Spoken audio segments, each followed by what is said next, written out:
morning, afternoon, evening, or wherever you are. So today we're going to go through a lot of content. We will be going through a workshop. We have code examples. We'll be talking about feature stores. We'll be talking about MLOps. We will go through a variety of different subjects today. So I'm going to go ahead and share my screen.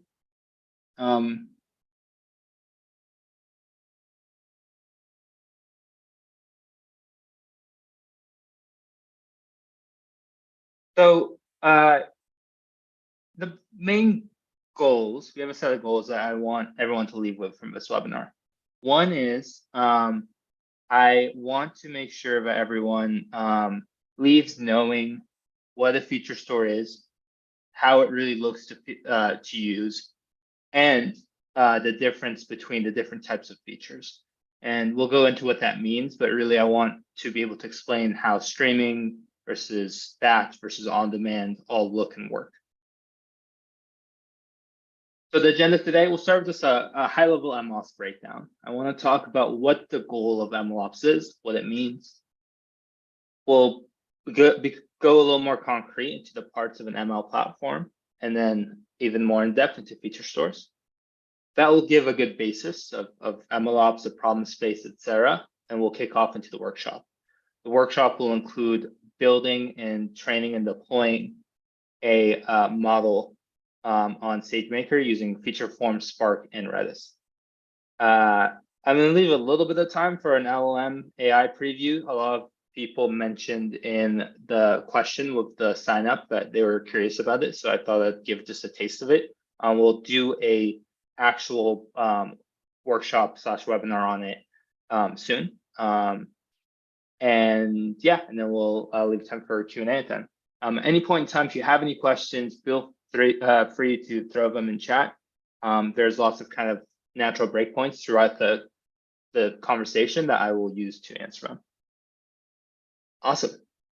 Well, without any further ado, that's me. There's now 3 pictures of me on your screen. And founder and CEO here at Featureform. I started Featureform based on something I built at my last company. We were doing recommender systems, personalization, predicting subscription, predicting churn for over 100 million monthly active users. Doing that, we built a lot of stuff in-house that nowadays you'd call an ML or MLOps. And one thing in particular, which became the core piece of that whole infrastructure, was what nowadays we call a feature store. So we've open sourced that, so Featureform is open source, and since then we've released a company around it. Great, let's talk about MLOps. So these are the core and common metrics that I think about when I think about an ML team. There's the velocity, the throughputs, and the risks. The velocity is how fast an individual data scientist or ML engineer can move. Common pain points here that I see, especially around data, are things like having to write pipelines multiple times, like one pipeline for training, one pipeline for inference, having to pass things over the wall to data engineering teams, having to kind of that set of problems I would call velocity. It's the ability for a single person to iterate quickly. Throughput is like collaboration. Often I find that data scientists are reinventing the wheel. Like you will reinvent the same feature over and over again at different teams or different orgs or for different models. Because there's no clear way to search and discover, to do collaboration, to do versioning, to do just management of features, throughput becomes a huge issue. And finally, there are risks.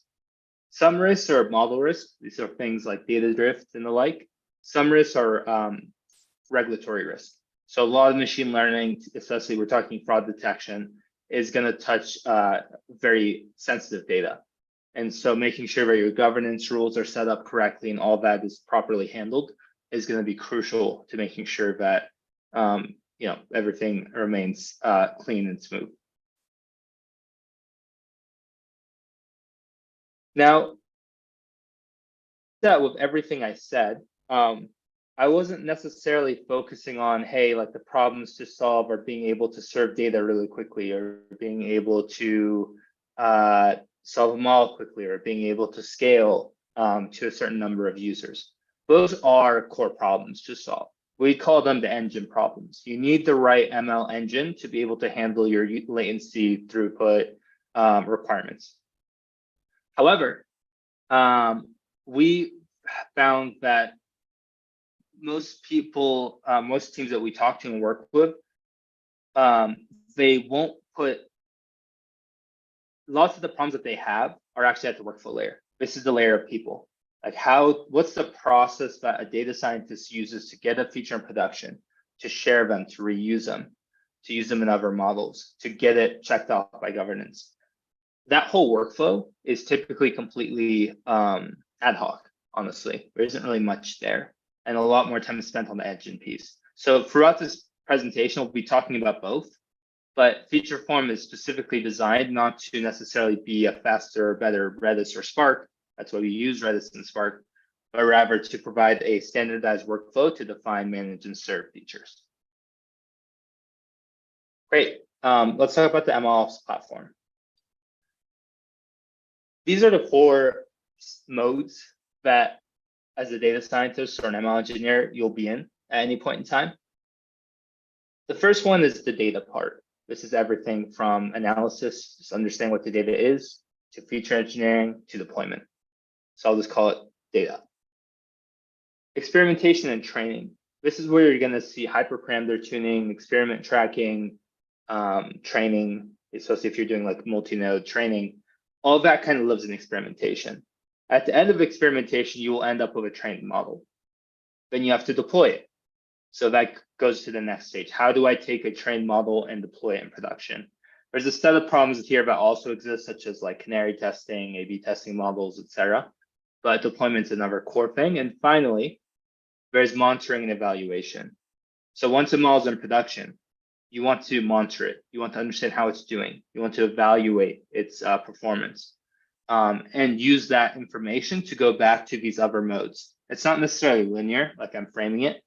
In practice, we're kind of jumping around back and forth between them to continue to iterate on their model.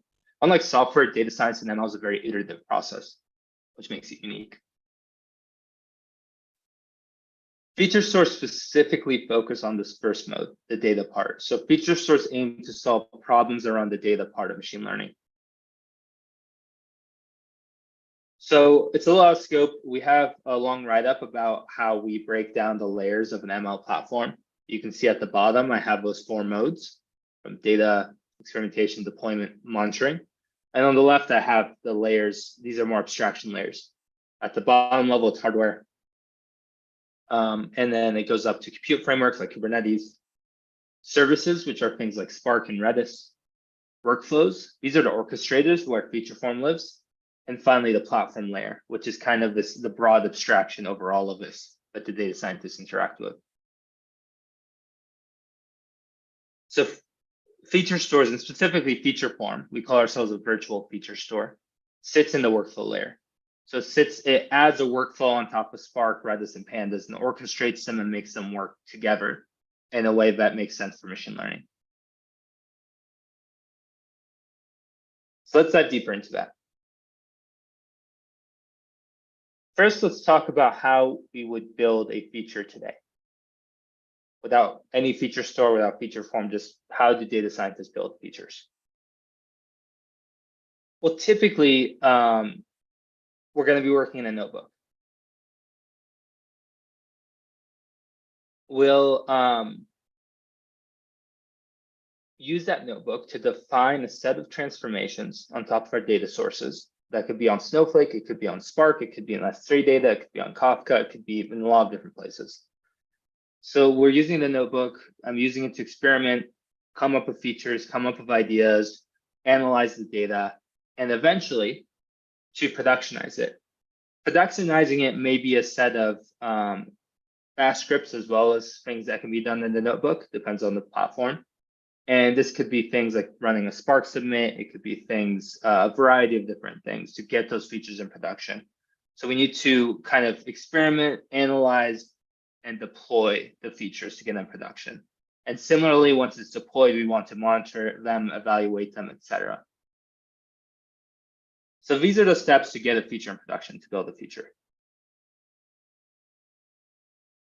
In practice, I built this meme kind of tongue in cheek because these are all things I've seen, and honestly, a few of them I've done myself. Even though it is possible to get features in production, like if you have models in production, you've gone through the process I just described. The problem that we kind of run into and see, part of why Featureform was built, was to solve the problem of that whole process being very ad hoc, being very fragmented, where you'll kind of be throwing things over the wall between different teams or different people, and completely, as it shows at the bottom, completely undocumented.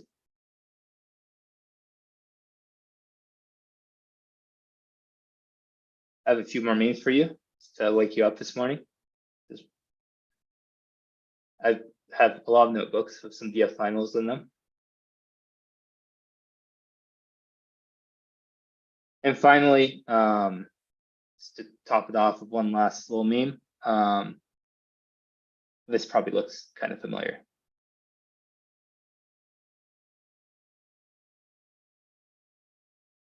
So that's where Featureform comes in. That's the layer that we live on. Data scientists are still defining their logic in SQL and Python and PySpark with a notebook, perhaps. They're defining things in Featureform via our Python framework. We store that metadata and then we will orchestrate the engine. The engine can be Spark, it can be Redis, it can be AWS, it can be on Azure, it can be on-prem. It doesn't really matter. The point is that there's kind of this middle layer, this framework for specifically built for feature engineering and deployment.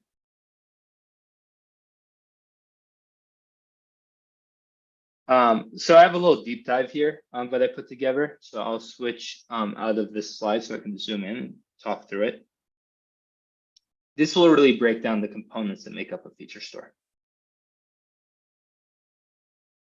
So as I jump back into here, right, so I'll share.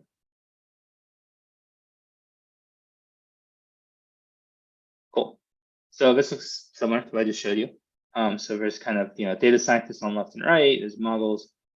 Let's start with the two pieces of, or the infrastructure. So this is what you all likely have today if you were deploying features. The infrastructure is, we break it down into two categories: offline stores and inference stores. Inference stores in practice are kind of like a cache. So when you're serving features in production, so when you have a production model, it needs to have features served to it. Now, in practice, most of the time these features are pre-processed and then cached in stuff in like Redis, Cassandra, Dynamo. It could be via streaming, it could be in batch. There's also the idea of on-demand features, which I'll get into, where it's actually just done at request time. On the left is the offline store. So the offline store can be something just like Snowflake that can do all of it. It can be a mix of things like Spark and S3. You could be using pandas, you might be using Postgres. Point is that this is the place where you would build your features, you would define how, the transformations to build them, you would build your training sets and store your training sets all in the offline store. So offline store is kind of where most of the heavy lifting is done, and the inference stores where the caching is done. Now, like I mentioned in that slide, currently it's typically on the data scientists, or perhaps the data scientist is another team, to actually take all that stuff and get it into production. So the goal of Featureform is to provide an application layer on top of the infrastructure. So in Featureform, you will define the declarative API to define your sources, your transformations, your features, your labels, your providers, your training sets.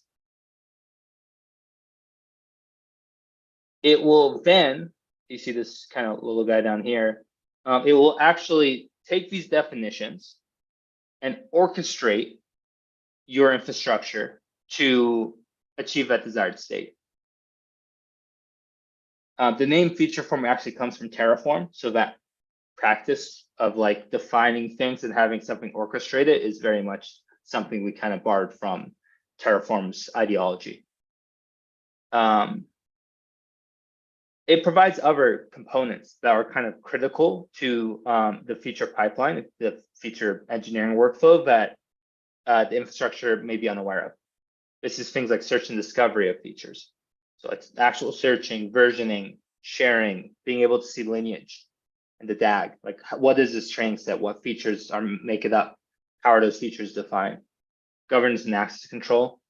Monitoring both for uptime and for data drift, which is again a uniquely machine learning concept where your data in production might actually have slightly different distributions than the data you use to train.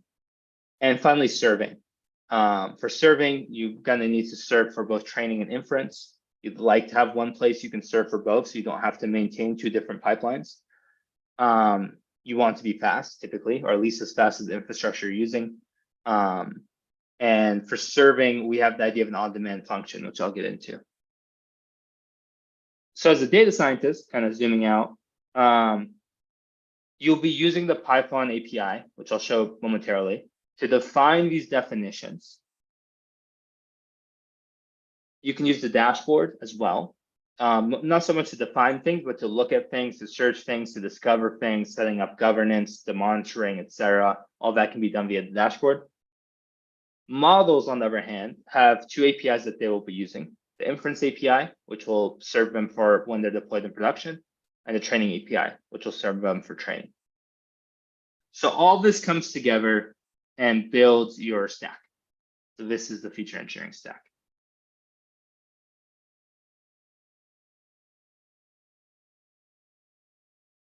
If you have any questions, also I know I'm going through this sort of quickly. If you have questions that come up, please feel free to throw them in chat.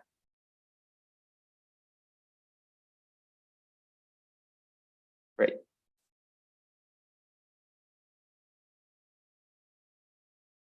Let's talk fraud detection.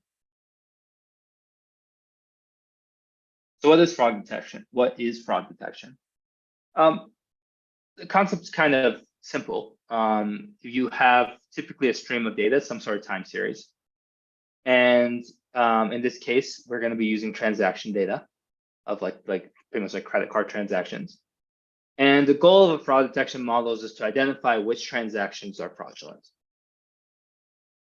In practice, there's many ways to make your model perform better. I'm going to break it down into very much simplify it into two categories. There's the feature engineering category and then the model category. The model category is things like choosing which algorithm to use, hyperparameter tuning, playing around with the model itself, which is sometimes it's like the black box model. On the other side, there's the feature engineering. This is taking the data that you have and working on it to pull more signal that you provide to the model. In things like computer vision, they're typically very model heavy and not very pre-processing and feature heavy. On the other hand, things like fraud detection are extremely feature engineering heavy.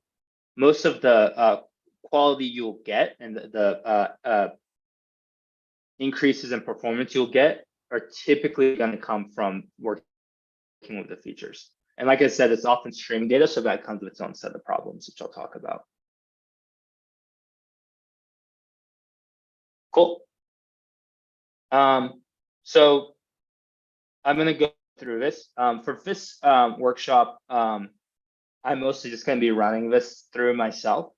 We're planning to have a longer form workshop where we can actually have a smaller group of people. We'll have more people from the Featureform team online, and we can actually walk you through doing this as well and to help you live debug, etc. So in this case, I'm just going to walk through how to build things and then deploy it. I have it deployed already just to save time, and then walk through that. So yeah, first step, we have to deploy Featureform. If there's any other infrastructure that you have, like Spark and Redis, that you don't have deployed, you'd probably want to deploy that as well here. So you kind of want to set up the full infrastructure stack to use. There are 4 ways to deploy Featureform. One is with a Terraform script. With this Terraform script, like the one I'm going to use that, it's not just going to deploy Featureform. It will deploy a Kubernetes cluster. It will set up your VPCs. It will do everything end to end. We have them for, I have an AWS one, which I'll use today. You can use Helm. Helm is a way, for those unfamiliar, Helm is a way to install applications on a Kubernetes cluster, an existing Kubernetes cluster. So the Terraform script uses Helm. We have a single standalone Docker container that you can deploy. The Docker container is great for testing, for working with Featureform. It isn't necessarily meant or built for production because it doesn't scale horizontally, so it's kind of stuck to one node. And then finally, the easiest way to use Featureform, like if I wanted, and I was a data scientist and I just wanted to like go and play around with it, you can actually just pip install Featureform and start using it locally. So I mentioned that there's an offline store and an online store. In this case, both the offline and online store would just be your laptop. So you're not really deploying in production in that case, but you can still define features, use the dashboard, build training sets, train models, everything locally. So just to give you kind of a quick touch of what we've deployed. So if I go, let's find my terminal so I can share it with y'all.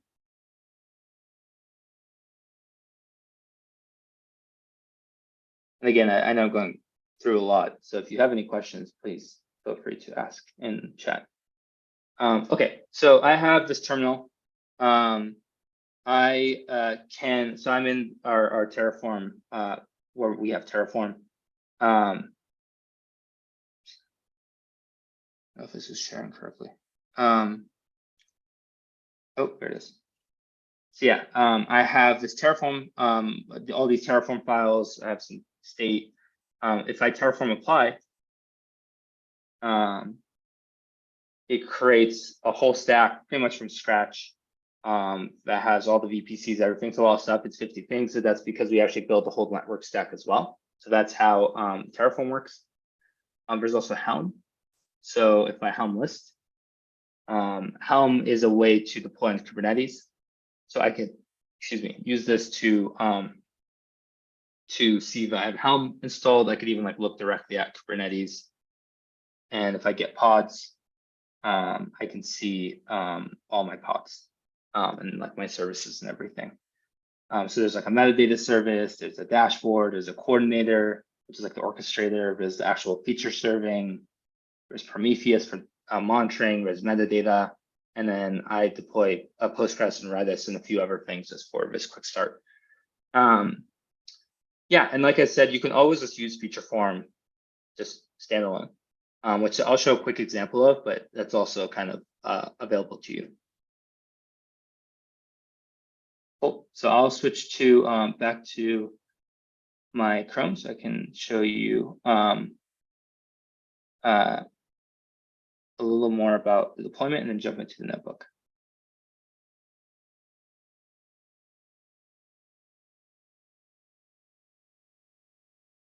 So yeah, the other thing that I've deployed, so like I said, you can see in Kubernetes, you can see all the pods that were deployed. The other thing I deployed is a SageMaker instance. So the way SageMaker works, it has ways to kick off training. It has ways to deploy for production for models. It kind of works off of a notebook server. So you first deploy a notebook server, and then you actually deploy your models out of that notebook. It's kind of the approach they've taken. So I'll kind of walk through that. So our actual fraud detection webinar is actually in a it's in a Jupyter notebook, but specifically in the Jupyter notebook of SageMaker. Like you can see, I'm using SageMaker and end of this to actually train my model. So I'm actually going to walk through this first, and then I'm going to come back and talk about the different types of features. So the goal of this one isn't necessarily to show you all the different types of feature engineering. I just want to walk you through the simplest possible example of how to use Featureform end to end. It's batch. This one's going to be batch. It's going to use Spark. It's going to use Redis. So I'll pivot this all Featureform. I will connect to my client. There'll be a host. I can collect that host. In this situation, I'm starting with a clean slate. So I'm registering my infrastructure here for the first time. In most cases, this infrastructure will either already be defined, or it can be defined even like the dashboard. In those situations, you can actually just get these things, so you don't have to register them each time. You can just say, hey, get me this Redis or get me this S3 or Databricks. So yeah, I'm registering Redis. That's going to be my inference store. S3 and Databricks, which the Spark part of Databricks, kind of come together to build my offline store. Now I get into actually defining my actual definitions. So going back here real quick, what I've done so far is I've registered my infrastructure providers. My offline store is Spark and S3. My online store is Redis. Now I get to the feature form layer, and I'm going to define all these feature definitions. The sources, the transformations, the features, the labels, and the training sets. I've already defined the providers. Oops. This one. So first thing I'm going to do, I can set, as I'm experimenting, everything in Featureform has a version, but I can use ff.setRun to kind of set the generic experimentation, like the version of this experiment.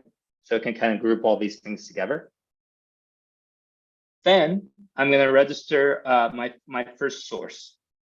It's called transactions, and the version will be experiment because that's what setrun is. And then this is the path to it. I can now define my transformations. And again, this is going to be a batch transformation. Featureform supports both SQL and data frames for pre-processed transformations. So this is the SQL one, very simple. It just takes that transactions thing I registered, that file, and I just take the average transaction amount from it. Once this is defined, I can call client.dataframe, which would actually allow me to get this transformation, or the output of this is the data frame that I can play with locally. I can even set a number of rows if I just want to sample it, if I just want to. So part of Featureform's goal and design is to make it as simple as possible to kind of fit into your normal workflow. We're not trying to like build a whole new thing for you to figure out. We're trying to keep it as simple as possible. We're providing just enough structure that we can automate away everything else, like dealing with the infrastructure, getting things in production, monitoring, versioning, etc. I can also define a data frame transformation. Notice that my input is actually the SQL transformation. So I'm building a DAG here. So I'm taking that first file, I'm transforming it, and then I'm mean shifting it with PySpark in this case. So I take the mean, I aggregate it, and then I subtract it from every single row. Great. So now I've built these transformations. Now, when you think like a table or a transformation, what you end up with is just like a table. It's unclear to both Featureform and a data scientist which columns of those tables are features which columns make up the primary key, or so like typically the feature is going to be a value and then there'll be a set of entities. For example, it can be a value attached to a customer ID. It could be a value attached to an item ID. And typically there's also a timestamp, which you're going to want to use to do point in time correctness. Point in time correctness is this concept of getting a feature's value at a specific point in time for training. So how we do that in Featureform is we create an entity. In this case, the entity is called user. We register and associate, in this case, this a single feature and a single label with the user. So this feature is that transformation with these two columns.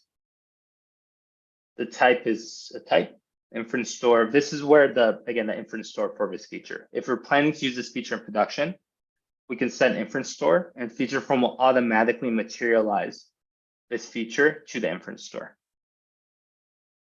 The label is a label in the machine learning sense of it's kind of what you're trying to predict to use for training. And so we have a label column, which is fraud, which we'll use to predict. We'll register this training set. We'll set the label. We'll set the list of features, and then we will apply it. It will create all those things for us. And once they're created, I didn't open up the dashboard, but I'll show like a different dashboard. You can look at all the things that were created. You can look at how they're defined. You can look at features that are associated with them. You can have tags. You can look at different versions. All of that is kind of available to you in the dashboard, as well as monitoring. So you could also, like, if I go here, I can look at different throughput, latency errors, and other things for all my features.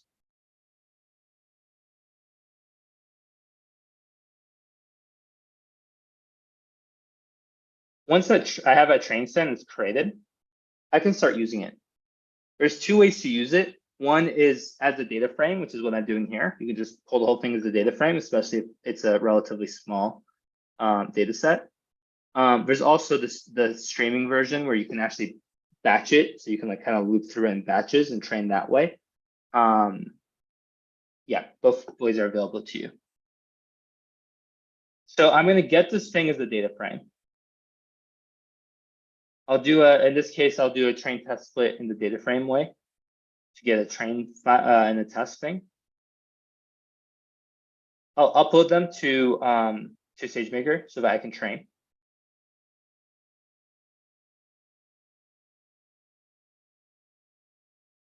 I will set up some hyperparameters, which again, I could play around with if I wanted to. I'm going to use SageMaker's pre-included XGBoost algorithm, which is just a form of a random forest or just a boosting algorithm. And yeah, training is very simple. You just set the image URI, which is like the algorithm. You set the hyperparameters. You can set how many instances you want to train on and the volume size. So everything from here down has been kind of SageMaker specific training. And when I set the training input and the validation input, I will use the stuff I got from Featureform. And I can finally use that to train a model. So this will train, it will kind of get some sort of loss. From this point, I can actually deploy from here. And when I'm deploying, I can now use features. Again, I can serve features from Featureform to feed that model in production. Any questions so far?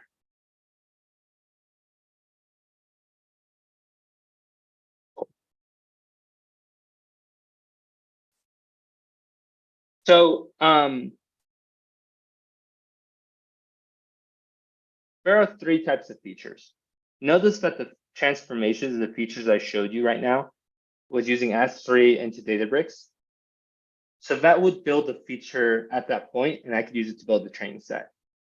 Now, let's say there are new files added into S3 every hour or every day or whatever. Or let's say that I have a stream of data. Or finally, let's say that there are features I have where the features like input data is presented at request time. For example, I might have a feature which is the square root of the transaction amount of the current transaction. So when it's the current transaction, it's going to be a little different. So the way the way you can think of this is that there's kind of pre-processed features and post-processed features. So when a request comes in on that top right, it goes to it wouldn't go to the mall directly, but it would kind of come into something. And if the features that the model needs can be or have been pre-computed, they will either be pre-computed in batch, which would be on some sort of cadence. It could just be once, or it will be streaming, which is near real time because there is typically still a delay. And for example, this specific request would not make it through the stream in time. And so there are streaming features and batch features. Those are kept up to date in the inference store by Featureform. And then the final type of feature is an on-demand feature. An on-demand feature is essentially a stored Python function. It's like a stored procedure that is applied to data in the actual request to build any last features. On-demand functions also have access to the inference store. So it's very common, for example, to take a value from the request and subtract it by the mean, the average value in the inference store. So you can kind of mix and match and merge these things. I'll show a few examples in code. Oops. Okay, that's fine. I'll just show you all the code. So let's talk about an on-demand feature first. Like I said, an on-demand feature is kind of like a post-process feature. A lot of feature stores are really focused on the pre-processing of features.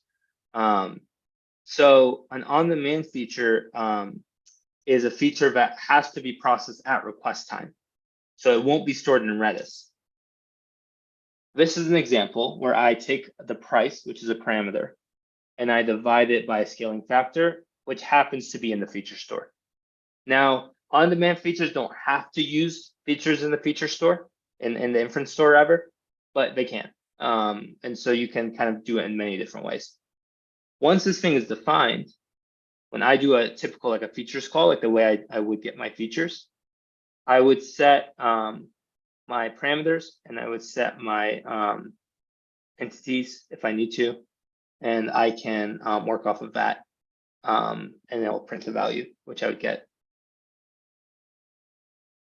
The other two kind I want to talk about, one is streaming feature. So when you define a feature, you can also define it as a stream. Now, handling a stream of data is fine. One thing to think about when you're dealing with streaming data is that when you're training with a stream, you're going to need to have historical feature values. So in this case, every event that comes in is processed by Featureform, cached in the inference store, and there's a historical log of features that would be kept in the offline store. In this example, it would be Snowflake. This is used so that when you're training, if I have a label, so it's like, hey, I have a transaction from 3 months ago, I need to know what the feature values of that training row were 3 months ago. And so that's how this is handled in Featureform. You can also use this to backfill. So you can backfill a log with features or historical features that you have when you're building a new one.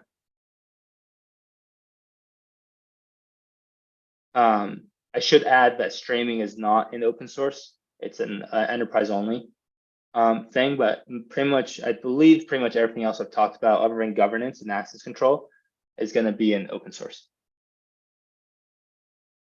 And the final kind of feature I talked about is the batch feature.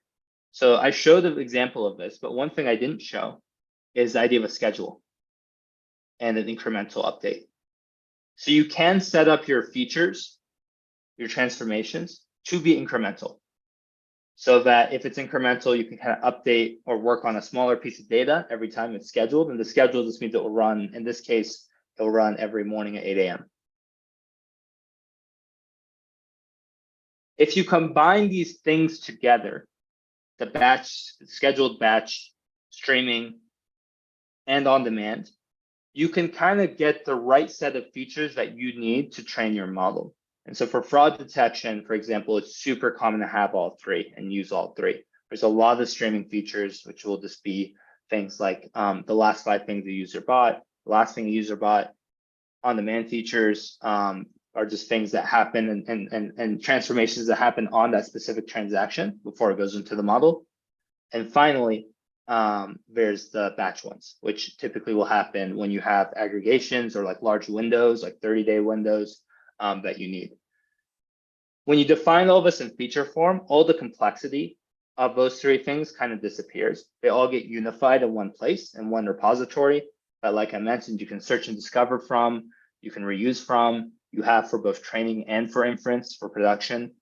You get governance and access control. All of that is given because all of these things are just one concept to us. They're all just different types of features.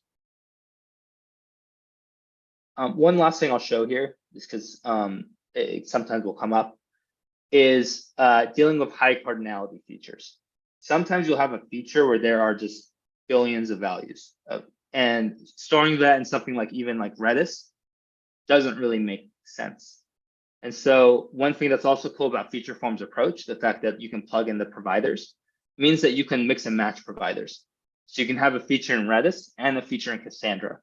If you feel like Cassandra is the right infrastructure for this feature and then Redis is the right one for the other one, you can have both of those be defined together. And it's kind of abstracted away from you because Featureform will just coordinate and orchestrate all that for you. And TTL is another way to kind of solve that same problem.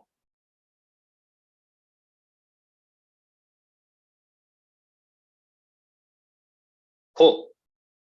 So we just walked through, it's very simple, but we just walked through how to register our providers, register our sources and transformations in Featureform,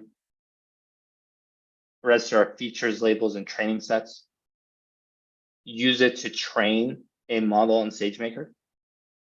We looked at how the dashboard can be used to search these things, reuse things, version things, and tag things. We looked at how you can use on-demand features as well as incremental and scheduled batch features, as well as streaming features all together to achieve kind of your desired set of features.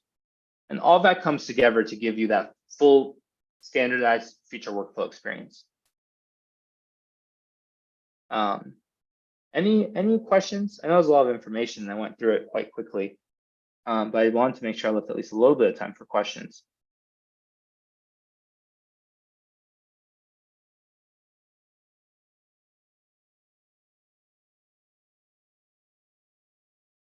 I know it's early. Okay. So if you have any questions, definitely throw them in chat. I'll take a moment and just, I know I saw when a lot of people signed up that there were some questions about our LLM functionality, just because we had released that recently and we'd released some posts about it.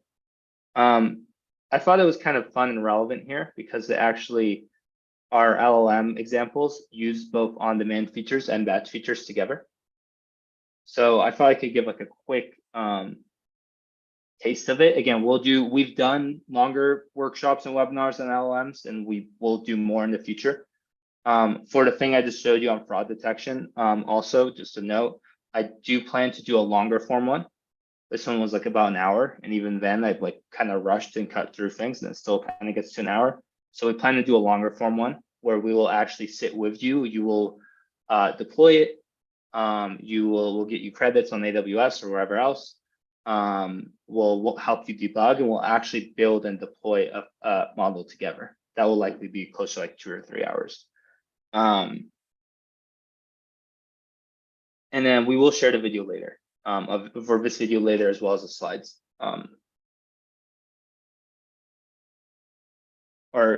This is recorded, right, Shep? So yeah, actually the video also goes on LinkedIn and automatically. So if you go to our and Twitter, so if you go to our LinkedIn or Twitter page, it's actually being streamed there right now. I should check the questions on there. I'm sorry if someone's asking a question. I've been checking, Simba. And yeah, I'll send out a follow-up email to everyone that includes the YouTube video as well. Cool. And then yeah, LLMs. Again, I'll give a longer one. If you've heard the concept of RAG, which is the idea of mixing, contextualizing a prompt with features, something that Featureform orchestrates. So I'm not going to explain all this in this one. We don't have time, but just know that the typical process of actually getting an LLM into production is typically a very data heavy problem to solve. And I have this other notebook I put up, which is our chatbot one. And I want to show you all a few things on this. One is this is local mode. So this is actually working on a local, just on a local notebook or laptop. I still define things very similar, like registering a directory. I can call client.dataframe, like I mentioned, to get and see data and interact with it as a data frame. I can still define transformations. It looks very similar. I can define data frame ones or SQL. I can, going down a bit, even for complex transformations where you're using a model in a transformation, like I am here to build an embedding, all of it fits very nicely into how Featureform does things. So here I'm just taking a sentence transformer and encoding text. This is actually a chatbot app with our podcast, which you should check out. And then we register our features. We have a normal feature and embedding feature. Again, we have that vector DB in this case, which is like an inference store, but a specialized one for nearest neighbor lookup. And then finally, I'm doing on-demand features here.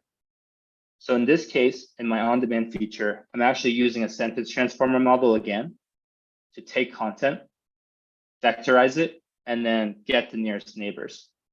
All of this is using Featureform. So even with Featureform underneath the hood in this example is using Hugging Face and Pinecone, the orchestration, the versioning, the storage of all this is done in Featureform. So Featureform is, again, that framework that sits above it all to allow you to use data and machine learning and LMs as well. So that's just a taste, just because we're going to probably send one out for LLMs and a few other things. So we have a lot of things we can talk about. If you have any questions, any last questions, obviously feel free to ask. If not, and you have a question that comes up later, maybe as you're watching the video, maybe as you're just like processing what we talked about today, feel free to join our Featureform community. You can, Shab will include it in Slack, but if you go to our GitHub repo, so if you Google GitHub Featureform, you should be able to see a place where you can join the community. I'm very available to answer questions, as well as our team. You can always email me at simba@featureform as well. And yeah, I hope this was useful. I know it was a lot of information in a small amount of time. We kind of are playing around with this new format. Let us know what you think. If you loved it, let us know. If you didn't like it, that's fine too. Please let us know so we can do better next time. Give one last minute for data, or for questions. Otherwise, I'll give you all back a few more minutes of your morning.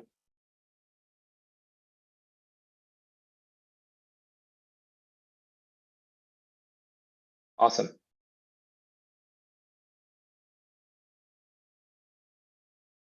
Great, thank you. Yeah, we have people dropping off now, so I think we're good to go.